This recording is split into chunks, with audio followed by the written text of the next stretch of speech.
नमस्कार विद्यार्थ्यांनो, आजच्या लेक्चरमध्ये आपण preparation of land for transplanting of onion crop पाहणार आहोत.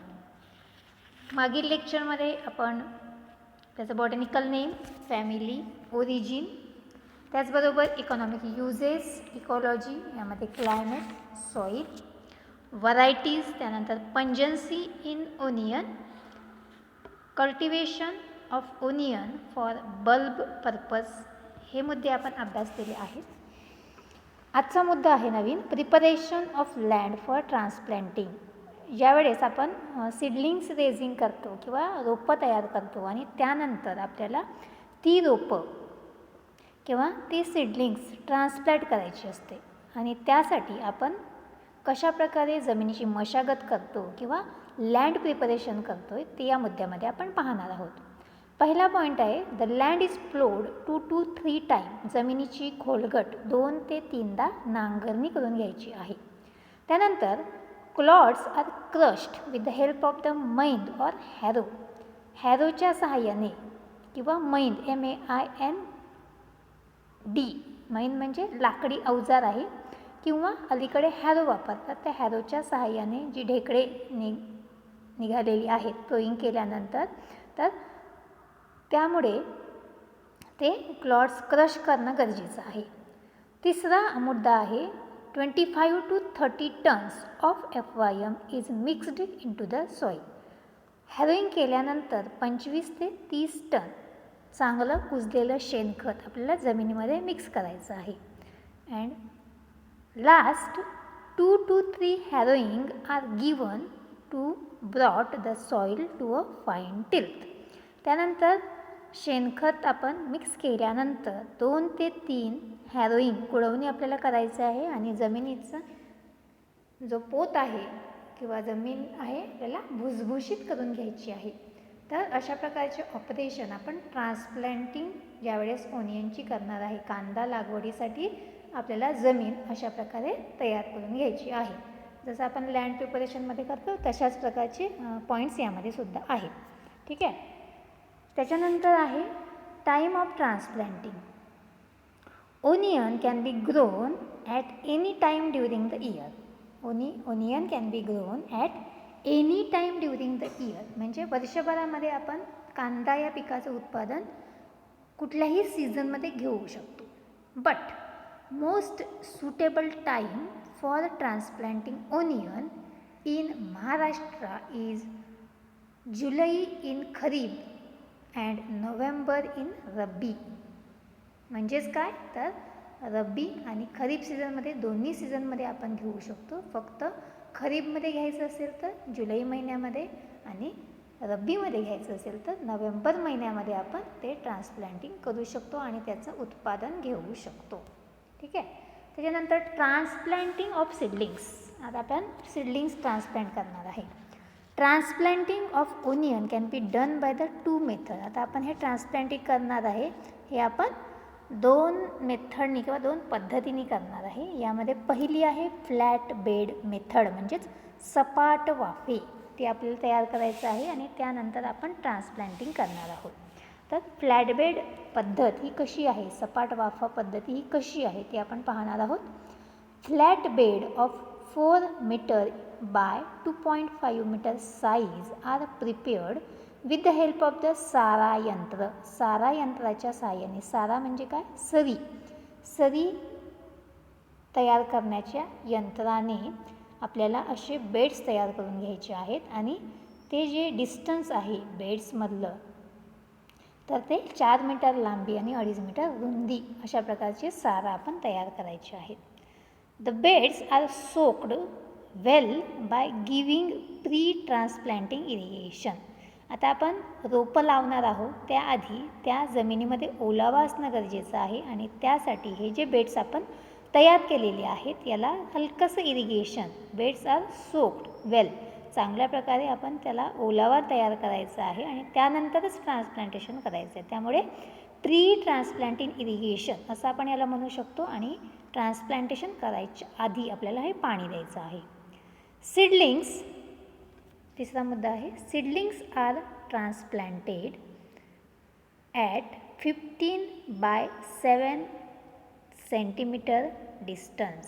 15/7 सेंटीमीटर डिस्टन्स. आता ह्या ज्या सीडलिंग्स आहेत ह्या आपल्याला ट्रान्सप्लांट करायच्या आहेत त्या बेडवरती. तर 2 ओळीमधील अंतर हे 15 सेंटीमीटर आणि 2 रोपांमधील अंतर हे 7 सेंटीमीटर इतकं आपल्याला ठेवायचं आहे. नंतर आहे only one healthy vigorous growing seedlings is transplanted at each spots.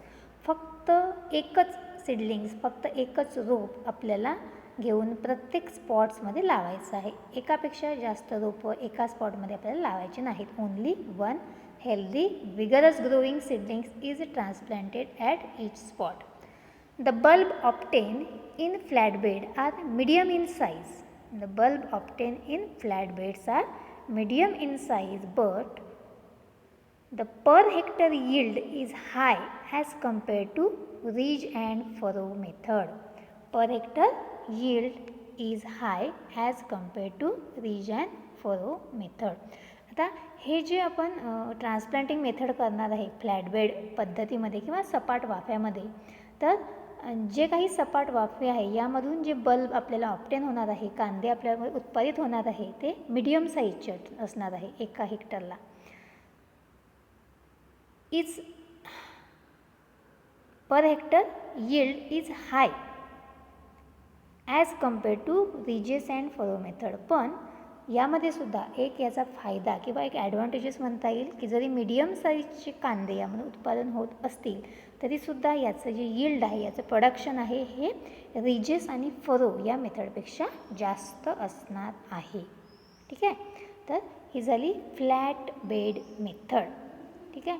ह्याच्यामध्ये बघा बेड्स कसे तयार करतो. सारा यंत्राच्या सहाय्याने 4 मीटर लांबी आणि 2.5 मीटर रुंदी. प्लांटेशन करायच्या आधी किंवा ट्रान्सप्लांटेशन करायच्या आधी आपण बेड्स सोक करतो, त्याला इरिगेशन देतो. सीडलिंग्स ज्यावेळेस ट्रान्सप्लांट करतो तेव्हा 2 रोपामधील अंतर हे 15 सेंटीमीटर आणि 2 ओळींमधील अंतर हे 15 सेंटीमीटर आणि 2 रोपांमधील अंतर हे 7 सेंटीमीटर. एका स्पॉटमध्ये एकच सीडलिंग्स आपल्याला लावायची आहे आणि या पद्धतीमध्ये जे यील्ड मिळणार आहे ते जास्त आपल्याला त्यापासून उत्पादित होते as compared to ridges and furrow method. तर ही पहिली मेथड आपण बघितली, सपाट वाफे. आता दुसरी जी पद्धत आहे ती आहे ridge and furrow method. The ridge and furrows are prepared at 45 distance. आपण रिजेस आणि फरो आहे हे 45 सेंटीमीटर डिस्टन्स 2 रिजेस फरोमध्ये आपल्याला ठेवायचं आहे. 1 soaking irrigation is given before transplanting. यामध्ये सुद्धा ट्रान्सप्लांटिंग करण्याच्या आधी एक इरिगेशन आपल्याला द्यायचं आहे. Seedlings are transplanted on both the side of the ridges by keeping 10 cm distance between 2 plants. Seedlings are transplanted on both the side of the ridges. या ठिकाणी सीडलिंग्स आपण ज्यावेळेस लावणार आहोत एका स्पॉटमध्ये एकच, त्या रिजेस म्हणजे वरंबा याच्या दोन्ही बाजूला आपल्याला लावायचे. वरंबा उंच असतो, एका बाजूला अशी ओढीत लावायची आणि दुसऱ्या बाजूला सुद्धा आपल्याला तशीच लावायची आहे. पण काय ठेवायचं, keeping 10 centimetre distance between 2 plant. 2 प्लॅन्टमध्ये 10 सेंटीमीटर डिस्टन्स आपल्याला ठेवायचं आहे. Only 1 healthy seedling is transplanted at each spot. यामध्ये सुद्धा प्रत्येक स्पॉटमध्ये एकच हेल्दी सीडलिंग्स आपल्याला लावायचं आहे.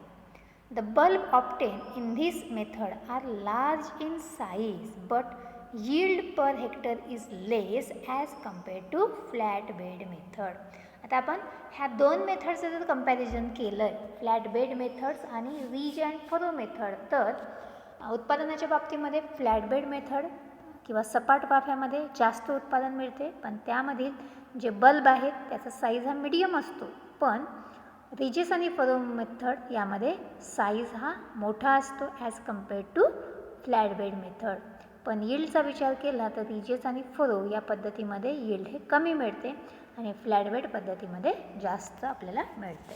ठीक आहे. तर ह्या 2 पद्धती ट्रान्सप्लांटिंगच्या आपण पाहिलेल्या आहे, फ्लॅट बेड मेथड आणि रिजेस अँड फरो मेथड. यानंतर आपण पाहूया सीड रेट.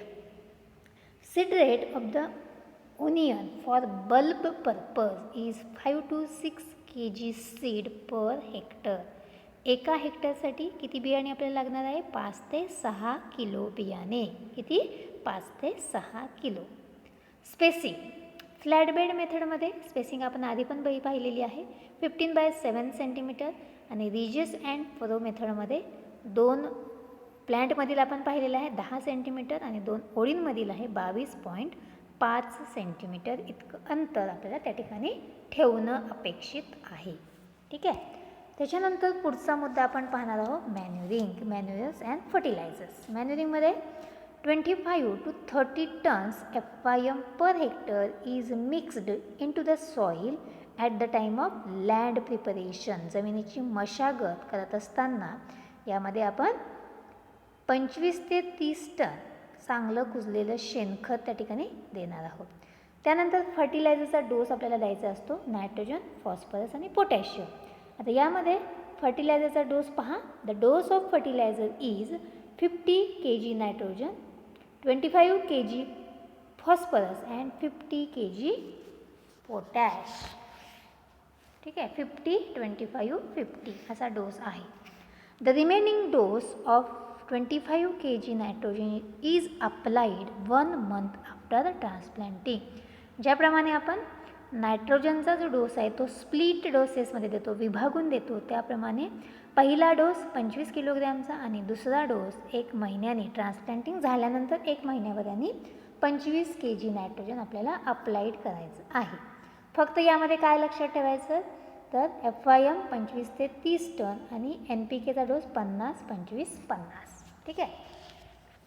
याच्यानंतर पुढचा जो मुद्दा आहे तो आहे irrigation. In kharif crop the crop is taken on rainwater and usually there is no need of irrigation. खरीप सीझनमध्ये आपण कांद्याचं उत्पादन घेत असू तर फारसं इरिगेशन द्यायची गरज नाही. In case of the rabi crop first irrigation और first light irrigation is given just before the transplanting. यामध्ये आपण ज्यावेळेस ट्रान्सप्लांटेशन पाहिलेलं आहे, ट्रान्सप्लांटेशन ऑफ सीडलिंग्स, त्यामध्ये पण म्हटलेलं आहे की soak the beds before transplanting. त्यामुळे रब्बी सीझनमध्ये आपण पहिलं लाईट इरिगेशन बिफोर ट्रान्सप्लांटिंगच्या आधी देणं आवश्यक आहे. Third, second light irrigation is given 4 days after transplanting. आधी आपण ट्रान्सप्लांटेशन करायच्या आधी, रोपं लावायच्या आधी तो बेड ओले करतोय, त्यानंतर लावल्यानंतर 4 दिवसानंतर आपल्याला परत इरिगेशन, सेकंड इरिगेशन द्यायचं आहे. Other irrigations are given at 10 to 12 days interval in winter and 7 to 8 days interval in summer. बाकीचे जे इरिगेशन आहे ते आपण 10 ते 12 दिवसाच्या अंतराने द्यायचं आहे. विंटरमध्ये 7 ते 8 दिवसाच्या विंटरमध्ये 10 ते 12 दिवसाच्या आणि समरमध्ये 7 ते 8 दिवसाच्या अंतराने आपण बाकीचे राहिलेले इरिगेशन देऊ शकतो.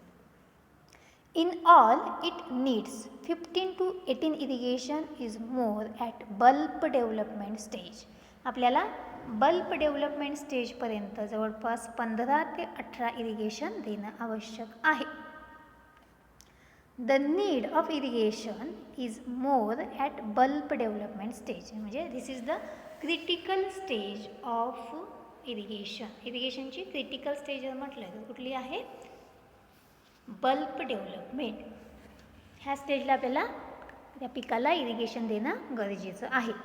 Irrigation shall be stop 15 to 20 days prior to the date of harvesting. त्याची हार्वेस्टिंग जवळ आली, मॅच्युरिटी जवळ आली की 15 ते 20 दिवस आधी आपल्याला पाणी तोडायचं आहे, म्हणजे इरिगेशन देणं बंद करायचं आहे. ठीक आहे. हे आपण इरिगेशन पाहिलेलं हा मुद्दा. त्यानंतर पाहूया inter cultivation. Weed intensity reduce the yield of the bulb, thus frequent weeding are necessary to keep the field weed free. वीडची इंटेन्सिटी किंवा जे इन्फेस्टेशन आहे त्या जमिनीमध्ये तण किती प्रमाणामध्ये पसरलेले आहे, तर जर इंटेन्सिटी जास्त असेल तर त्यापासून मिळणारे यील्ड काय होऊ शकते? कमी येऊ शकते. Weed intensity reduce the yield of the bulb. त्यामुळे frequent weeding are necessary to keep the field weed free. त्यामुळे सारखं 10 ते 15 दिवसाच्या अंतराने किंवा काही पहिल्या विडिंगनंतर काही दिवसाच्या अंतराने आपल्याला सेकंड विडिंग करणं किंवा खुरपणी करणं गरजेचं आहे. त्यामुळे आपण जी फील्ड आहे ती वीड फ्री ठेवू शकतो आणि आपलं जे यील्ड आहे ते त्याचं उत्पादन चांगलं मिळू शकते. Generally 3 hand weedings are given at 1 month interval after transplanting. Transplanting केल्यानंतर जनरली 1 महिन्याच्या अंतराने आपल्याला 3 अशा हँड विडिंग द्यायचं आहे. ट्रान्सप्लांटिंग केल्यानंतर 1 महिन्यानंतर आपण पहिली हँड विडिंग देणार आहोत. त्याच्यानंतर सेकंड मंथमध्ये आपण दुसरी हँड विडिंग आणि थर्ड मंथमध्ये तिसरी हँड विडिंग. त्यावेळेस बऱ्यापैकी पीक मोठं झालेलं असते आणि काही प्रमाणात जरी वीड असले तरी त्याचा इफेक्ट त्याच्या प्रोडक्शनवर किंवा यील्डवरती होत नाही. ठीक आहे. त्याच्यानंतर पुढचा मुद्दा आहे harvesting. Harvesting time of onion depends upon the purpose, variety and planting time. Harvesting time of onion depends upon the purpose, कुठल्या पर्पजसाठी हार्वेस्टिंग करत आहोत, त्याची व्हरायटी कुठली आहे आणि प्लॅन्टेशन कधी केलेलं आहे. ह्या 3 गोष्टी महत्त्वाच्या आहेत हार्वेस्टिंग करण्याच्या वेळेस, काढणी करण्याच्या वेळेस. For green leaves or vegetable purpose onion can be harvested at any time when leaves are green and not fibrous. ठीक आहे. ग्रीन लीव्ज किंवा व्हेजिटेबल पर्पजसाठी ज्यावेळेस आपण हार्वेस्टिंग करू त्यावेळेस कुठल्याही वेळेस आपण हार्वेस्टिंग करू शकतो. ज्यावेळेस पानं आपल्याला कांद्याची पात आपण म्हणतो तर ती हिरवी असेल आणि फायब्रस झालेली नसेल त्यावेळेस आपण त्याची हार्वेस्टिंग करणं आवश्यक आहे. For bulb purpose onion become ready for harvesting in 120 to 140 days. किती दिवसानंतर? 120 ते 140 दिवसानंतर, म्हणजे जवळपास 5 ते 6 महिन्यामध्ये आपण कांदा पिकाची हार्वेस्टिंग करू शकतो. ठीक आहे. At maturity the leaves turn yellow in colour and start drawing from tips. त्याची मॅच्युरिटी स्टेज आली की कांद्याची जी पात आहे तर किंवा त्याचे पानं आपण म्हणू शकतो तर ते वरच्या टोकाला आपल्याला कसे झालेले दिसतात? येल्लो आणि ड्राय झालेले दिसतात. तर ही मॅच्युरिटी स्टेज आहे. When 75% leaves dried and droop down, harvesting is done. ज्यावेळेस 75% शेतामधली जी पानं आहेत ती पूर्णपणे ड्राय होतील तर त्यावेळेस आपल्याला हार्वेस्टिंग करणं आवश्यक आहे. The bulb are pulled out by hand or dug out with the help of कुदाली. आपण जे बल्ब आहे, ओनियन किंवा कांदे म्हणतो त्याला, जमिनीमध्ये असतात तर ते आपल्याला ओढून काढू शकतो आपण किंवा कुदळीचा वापर करून आपण ते खोदून काढू शकतो. The leaves and roots of the bulb are cut down. आणि त्यानंतर त्याची जी वरची पानं आहेत किंवा त्याची जी रूट्स आहेत ती पूर्णपणे आपल्याला कट करायची आहेत. तर अशा प्रकारे हार्वेस्टिंग आपल्याला करायचं आहे. त्यानंतर यील्ड आहे. Average yield of kharif onion is 12 to 15 tons per hectare. किती आहे? 12 ते 15 टन्स ॲव्हरेज यील्ड खरीप सीझनमधलं. आणि average yield of rabi onion 20 to 25. रब्बीचं उत्पादन जास्त आहे, 20 ते 25 टन पर हेक्टर. तर आज आपण कोणकोणते मुद्दे हे केलेले आहे डिस्कस बघा. Preparation of land for transplanting, time of transplanting, July in kharif and November in rabi, transplanting of the seedlings, flat bed and ridges and furrow method, then seed rate, spacing, manuring, irrigation, intercultivation, harvesting आणि yield हे मुद्दे आपण अभ्यासलेले आहेत. ते तुम्हाला समजले असतील. तर आज आपण इथेच थांबूया. त्यातील पुढचं जे लेक्चर आहे त्यात राहिलेला पार्ट्स आपण या ठिकाणी घेणार आहोत. तर थँक्यू.